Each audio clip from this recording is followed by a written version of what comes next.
മറ്റൊരു വിഷയം ഇന്ന് വടകരയാണ്. വടകരയിൽ വിഷവിത്ത്, അതായത് ദൗസർ, അവിടെ നമുക്കറിയാം സാമുദായികമായിട്ടുള്ളൊരു ധ്രുവീകരണം. അവിടെ സംഘപരിവാർ വിതയ്ക്കുന്നതിനേക്കാൾ വിഷമുള്ള വിത്തുകൾ വിതച്ചതാര്?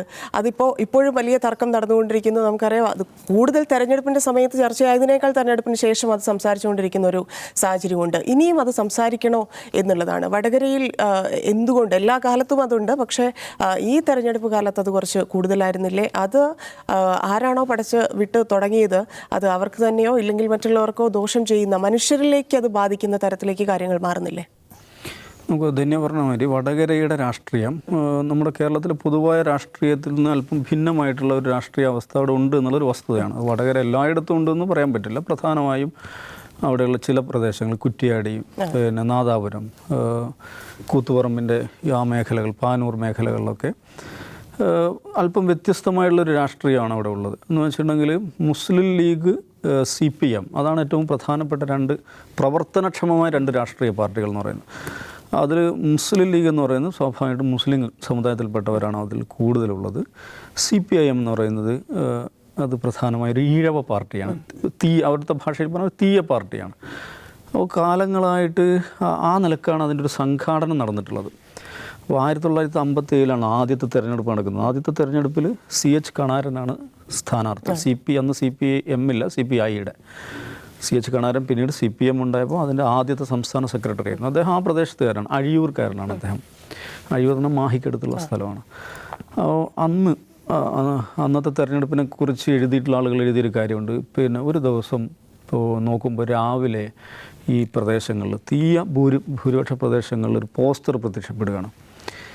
കൊടുവ തീയന് വോട്ടില്ല, കള്ളത്തീയന് വോട്ടില്ല എന്ന് പറഞ്ഞിട്ട്. അപ്പോൾ അതേക്കുറിച്ച് പറയുന്നത് CH കണാരന് തെരഞ്ഞെടുപ്പിൽ പരാജയപ്പെട്ടേക്കുമോ എന്ന് ഭയന്ന CPIക്കാർ നമ്മുടെ CH കണാരൻ ഒരു തീയ സ്ഥാനാർത്ഥിയാണ്, അന്ന് വാട്സപ്പ് ഇല്ലല്ലോ, തീയ സ്ഥാനാർത്ഥിയാണ് എന്ന മെസ്സേജ് കൊടുക്കാൻ വേണ്ടിയിട്ടാണ് അത് ചെയ്തതെന്നാണ് ആ തെരഞ്ഞെടുപ്പിനെ കുറിച്ച് എഴുതിയ പല ആളുകളും എഴുതിയിട്ടുണ്ട് അതിനെക്കുറിച്ച്.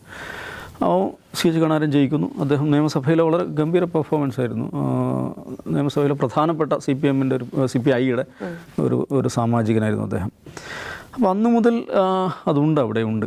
പിന്നെ ലേറ്റർ ഓൺ A കണാരൻ സീനിലേക്ക് വരുന്നുണ്ട്. A കണാരൻ എടച്ചേരി സ്വദേശിയാണ്. അദ്ദേഹം മേപ്പയൂർ ഇന്ന് മേപ്പയൂർ മണ്ഡലമില്ല, മേപ്പയൂർ മണ്ഡലത്തെ പ്രതിനിധീകരിക്കുന്ന ആളായിരുന്നു. അങ്ങനെ ആ ഒരു സംഗതി അവിടെ ആ പ്രദേശത്തിൻ്റെ, കടത്തനാടിൻ്റെ രാഷ്ട്രീയ ചരിത്രത്തിൻ്റെ ഭാഗമായിട്ടുണ്ട്. നിരവധിയായിട്ടുള്ള സംഘർഷങ്ങളുണ്ടായിട്ടുണ്ട്, കലാപങ്ങളുണ്ടായിട്ടുണ്ട്, കൊലപാതകങ്ങളുണ്ടായിട്ടുണ്ട്. പിന്നെ ഏറ്റവും ഒടുവിൽ ഞാനൊരു വിചിത്രമായൊരു കാര്യം പറയാം. ഒരു നാദാപുരത്ത് വർഷം ഞാൻ ഓർക്കുന്നത്, ഷിബിൻ എന്ന് പറയുന്ന CPM പ്രവർത്തകൻ കൊല്ലപ്പെടുന്നുണ്ട്. 5-8 വർഷം മുമ്പാണ് CPM പ്രവർത്തകൻ കൊല്ലപ്പെടുന്നു. അതിനുശേഷം അവിടെ വലിയ തോതിൽ ഇതൊക്കെ ഉണ്ടാകുന്നുണ്ട്. പിന്നെ തീവെപ്പ് നടക്കുന്ന പ്രധാനമായും മുസ്ലിം ലീഗ് എന്ന് പറയപ്പെടും. പക്ഷേ മുസ്ലിം വീടുകൾ കേന്ദ്രീകരിച്ചിട്ടാണ് വ്യാപകമായ രീതിയിൽ തീവെപ്പും കൊള്ളയും നടക്കുന്നുണ്ട്. ആഭരണങ്ങളൊക്കെ കൊള്ളയടിച്ച് പോകുന്നു. അപ്പോൾ അന്ന് പിന്നെ ഈ പോലീസ് ശക്തമായ നടപടി സ്വീകരിക്കുന്നു, പ്രതികളെ അറസ്റ്റ് ചെയ്യുന്നു. അപ്പോൾ പ്രതികളെ അറസ്റ്റ് ചെയ്ത് വന്നപ്പോഴാണ് അറിയുന്നത് ആ പ്രതികളിൽ CPMകാർ മാത്രമല്ല ഉള്ളത്, CPIക്കാരും ഉണ്ട്, ഒരാറമ്പിക്കാരനുണ്ടായിരുന്നു. അപ്പോൾ എന്താണ് അതിൻ്റെ ഒരു ചിത്രം എന്ന് മനസ്സിലാക്കാൻ വേണ്ടിയാണ് പറയുന്നത്. ആ ഒരു പ്രശ്നം ആ പ്രദേശത്തെ രാഷ്ട്രീയത്തിലുണ്ട്. അങ്ങനെയൊക്കെ ആണെങ്കിലും എന്ന് വെച്ചാൽ ഭയങ്കര കലാപകലുഷിതമായ മനുഷ്യരിങ്ങനെ വെറുത്ത് ജീവിക്കുന്ന അങ്ങനെ സ്ഥലമൊന്നുമല്ല. ഭയങ്കരമായ സ്നേഹബന്ധങ്ങളും കാര്യങ്ങളൊക്കെ ഉള്ള പ്രദേശങ്ങൾ തന്നെയാണ്. പക്ഷേ ഈ തെരഞ്ഞെടുപ്പിൽ, ഈ ലോക്സഭാ തെരഞ്ഞെടുപ്പിലുണ്ടായൊരു പ്രശ്നം എന്താണെന്ന് വെച്ചിട്ടുണ്ടെങ്കിൽ, ഒന്നാമത് ശൈലജ ടീച്ചർ എന്ന് പറയുന്നത് പിന്നെ CPMൻ്റെ കേരളത്തിൽ CPM നിർത്തിയിട്ടുള്ള ഏറ്റവും സ്റ്റാർ കാൻഡിഡേറ്റ് എന്ന് പറയുന്ന ഒരു കാര്യം. അപ്പോൾ അതിൻ്റെ ഒരു ആവേശം, മുറുക്കം, ഒരു ത്രില്ല് അത് CPMനുണ്ടായിരുന്നു. പിന്നെ വടകരയെ സംബന്ധിച്ചിടത്തോളം CPMൻ്റെ അഭിമാന സീറ്റാണത്. അവർ കയ്യിൽ വെച്ചുകൊണ്ടിരുന്നൊരു സീറ്റ് നഷ്ടപ്പെട്ടതിന് ശേഷം തിരിച്ചു പിടിക്കാൻ പറ്റുന്നില്ല. അപ്പോൾ അത് തിരിച്ചു പിടിക്കാൻ കേരളത്തിൽ അവർക്ക് ഫീൽഡ് ചെയ്യാൻ പറ്റുന്ന ബെസ്റ്റ് പോസിബിൾ കാൻഡിഡേറ്റ് അതാണ് ശൈലജ ടീച്ചർ എന്ന് പറയുന്നത്. അവർക്ക് അതിൻ്റേതായ ഒരു സ്റ്റാർ വാല്യൂ ഉണ്ട്.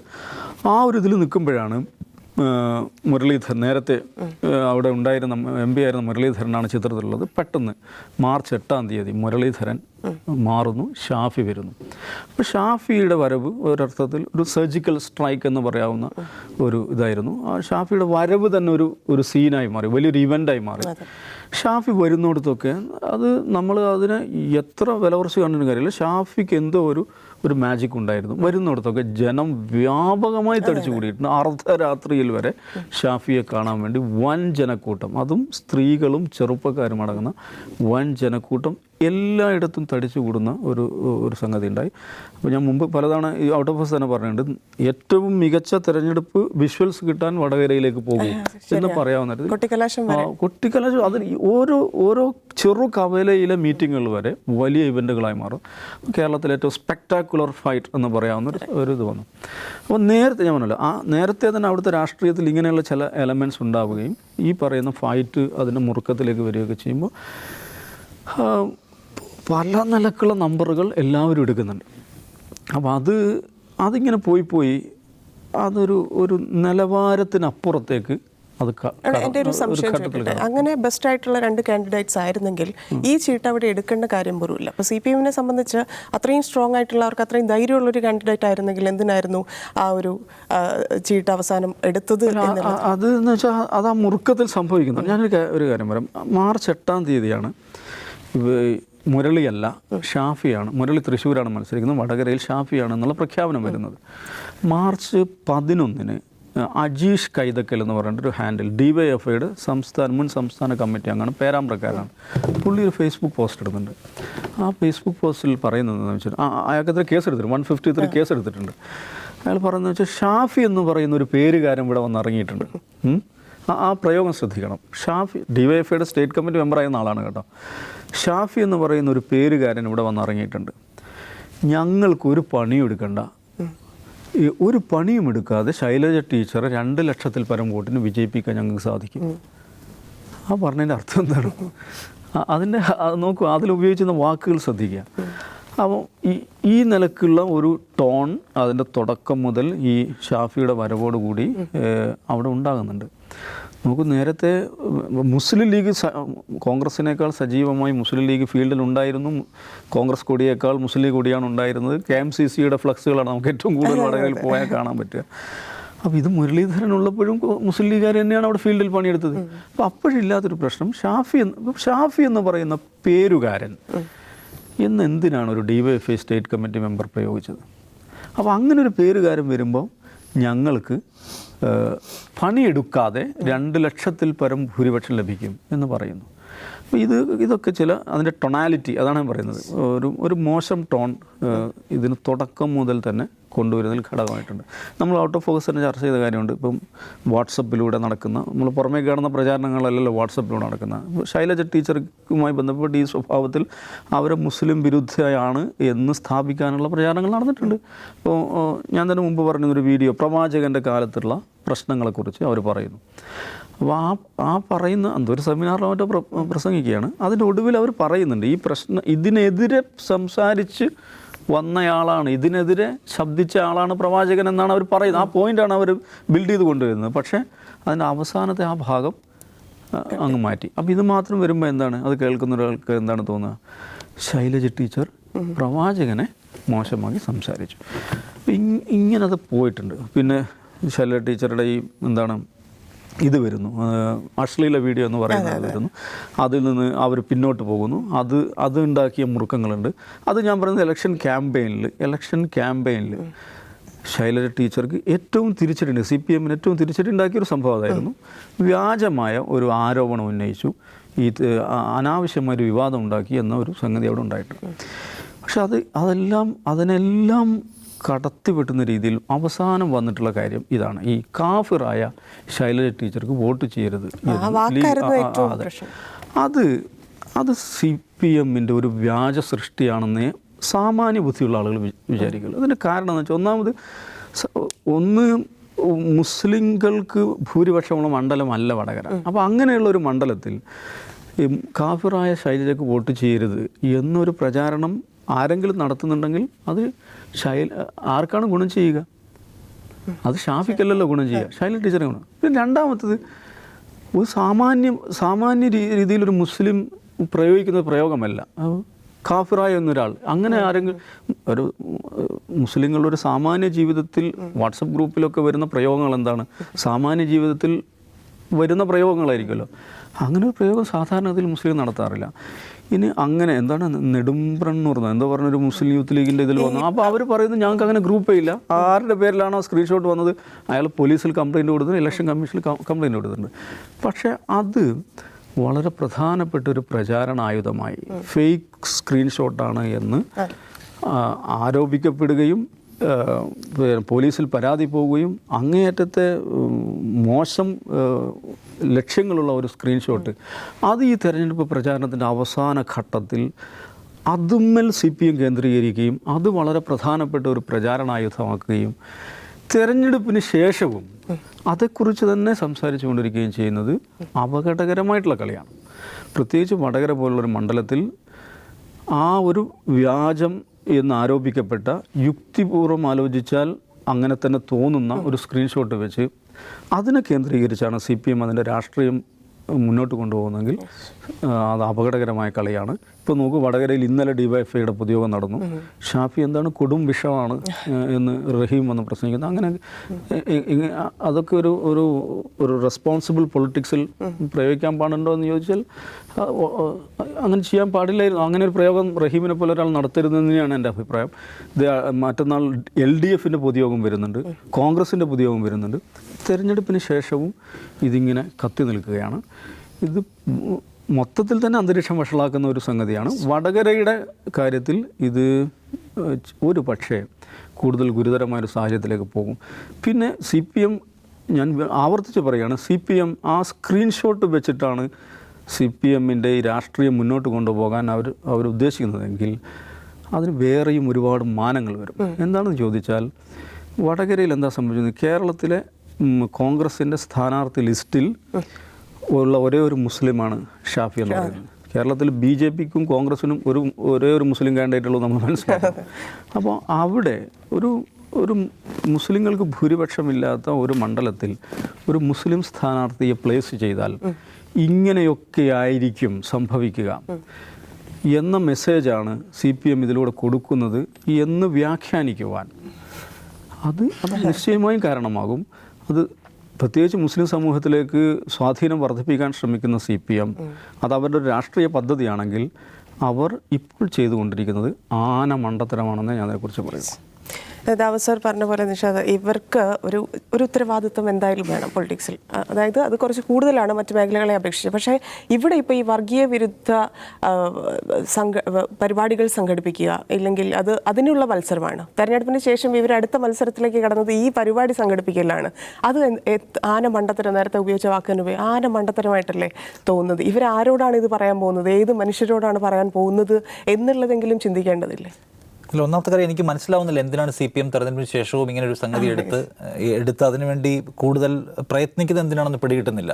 സാധാരണ നമ്മുടെ യുക്തിയിൽ ആലോചിച്ചാൽ വടകരയിൽ അവരെന്തോ ഒരു മോശം റിസൾട്ട് പ്രതീക്ഷിക്കുന്നുണ്ട്. അത് പക്ഷേ അവരുടെ അഭിമാനത്തിന് വലിയ മുറിവേൽപ്പിക്കാൻ പോകുന്ന ഒന്നായിരിക്കും. പോലെ ഒരു നേരത്തെ പറഞ്ഞ പോലെ ഒരു അവൈലബിൾ ബെസ്റ്റ് കാൻഡിഡേറ്റിനെ അവതരിപ്പിച്ച ഒരു സ്ഥലത്ത് എന്തായാലും വിജയിക്കുമെന്ന് തീരുമാനിച്ചവർക്ക് പിന്നെ അഭിമാന പോരാട്ടത്തിൻ്റെ മാക്സിമത്തിലെത്തിയ ഒരു യുദ്ധം നടക്കേണ്ടത്. അതിൽ തോറ്റുപോയാൽ അവർക്ക് പിടിച്ചു നിൽക്കാൻ ചില സംഗതികൾ വേണോ? അതിനു വേണ്ടിയിട്ടാണോ കേരളത്തിൽ മറ്റൊരു മണ്ഡലത്തിലും ഇല്ലാത്ത വേറെ എവിടെയെങ്കിലും BJP കാൻഡിഡേറ്റുകൾ മത്സരിച്ച് വിജയം പ്രതീക്ഷിച്ചിരിക്കുന്ന മണ്ഡലങ്ങൾ വേറെ ഉണ്ടല്ലോ, അവിടുത്തെ കാൻഡിഡേറ്റുകൾക്കെതിരെ ഇല്ലാത്ത വർഗീയ വിരുദ്ധ സെമിനാറുകൾ എന്തിനാണ് വടകരയിൽ മാത്രം സംഘടിപ്പിക്കുന്നത് ചോദ്യത്തിന് നമുക്ക് കാണാൻ പറ്റുന്ന അവരെന്തോ മോശം സംഗതി പ്രതീക്ഷിക്കുന്നു. സോ ഇത് വർഗീയതയോടെ കൊണ്ട് ജയിച്ചതാണ് എന്ന് സ്ഥാപിക്കാൻ അഡ്വാൻസ് ചെയ്യുന്നതായിട്ടാണ് നമുക്കിത് കാണുമ്പോൾ തോന്നുന്ന ഒരു കാര്യം. അങ്ങനെ തെരഞ്ഞെടുപ്പ് തോൽവിയെ ഇപ്പം സാധാരണ നിലയ്ക്ക് BJPയുമായി സഖ്യം ഉണ്ടാക്കിയിട്ടുണ്ട് എന്നൊക്കെ നേരത്തെ MV ഗോവിന്ദ മാഷ് പറഞ്ഞിട്ടുള്ളൂ. എന്ന് വെച്ചാൽ അഡ്വാൻസ് ചെയ്യാണതല്ല, അങ്ങനെയൊക്കെ അഡ്വാൻസ് ചെയ്യുന്നതിൽ തെറ്റില്ല. പക്ഷേ ഇത് കുഴപ്പം പിടിച്ച കളിയാണ്. നേരത്തെ ദാവൂദ് പറഞ്ഞ പോലെ ചരിത്രത്തിൽ സംഘർഷങ്ങളുടെ ഒരു ഇതുള്ള അധ്യായങ്ങളുള്ള നാടാണ് ഈ പറഞ്ഞ കുറ്റ്യാടി നാദാപുരം എന്ന് പറയുന്ന വടകരയുടെ ഭാഗമായിട്ടുള്ള സ്ഥലം. അപ്പോൾ അത് മറന്ന് മനുഷ്യർ വീണ്ടും സഹവർത്തിത്വത്തിൻ്റെയും സ്നേഹത്തിൻ്റെയും ഒക്കെ വഴിയിലൂടെ സഞ്ചരിച്ചുകൊണ്ടിരിക്കെ അതിനെന്ത് പരിക്കാണ് ഇത് ഉണ്ടാക്കാൻ പോകുന്നത് എന്ന് ആലോചിക്കാനുള്ള ഉത്തരവാദിത്വം CPM കാണിക്കണം. അപ്പോൾ അത് CPM തിരിച്ച് ചോദ്യം ഉണ്ടാവും, അത് ഷാഫി പറമ്പിൽ കാണിച്ചോ എന്ന്. ആ തർക്കം അവിടെ തെരഞ്ഞെടുപ്പ് കഴിയുമ്പോൾ അവസാനിപ്പിക്കുകയാണ് രണ്ട് പക്ഷത്തിനും നല്ലത്. അതിനപ്പുറത്തേക്ക് കൊണ്ടുപോവുകയും ഇത് മൊത്തം വർഗീയ ഉള്ളടക്കത്തിലേക്ക് മാറിക്കഴിഞ്ഞു എന്ന് സ്ഥാപിക്കാൻ ശ്രമിക്കുന്നത് അപകടമാണ്. ആദ്യം ഇതിൻ്റെയൊക്കെ ഗുണം AKG സെൻറ്ററിൽ കിട്ടുമെന്ന് വിചാരിക്കുമെങ്കിലും ആത്യന്തികമായ ഇതിൻ്റെ ഗുണം മാരാർജി ഭവനിലാണ് കിട്ടുക എന്ന് മനസ്സിലാക്കാനുള്ള ഉത്തരവാദിത്വ ബോധം CPM കാണിക്കേണ്ടതാണ്. ശരിയാണ്, അവിടെ വർഗീയ സ്വഭാവമുള്ള നേട്ടമുണ്ടാക്കാൻ ഉള്ള സംഗതികൾ ഉപയോഗിച്ച് നേട്ടമുണ്ടാക്കാൻ പരിശ്രമിച്ചിട്ടുണ്ട്. ഇപ്പം നേരത്തെ പറഞ്ഞ പോലെ പ്രവാചകന്റെ കാലത്ത് ചില മോശം സംഗതികൾ നടന്നു, പ്രവാചകൻ അത് തിരുത്തി. പ്രവാചകൻ തിരുത്തി എന്നുള്ള പോർഷൻ ഒഴിവാകുന്നു, മോശം സംഗതികൾ നടന്നു എന്നത് മാത്രം ഹൈലൈറ്റ് ചെയ്ത് വീഡിയോ പ്രചരിപ്പിച്ചു. അല്ലെങ്കിൽ കാന്തപുരം AP അബൂബക്കർ മുസ്ലിയാരുടെ പേരിലുള്ള ഫേക്ക് നോട്ടീസ് ഉണ്ടാക്കിയിട്ട് അതുവഴി ശൈല ടീച്ചർ കോട്ട് ചെയ്തു എന്നുള്ള സംഗതി പ്രചരിപ്പിച്ചു.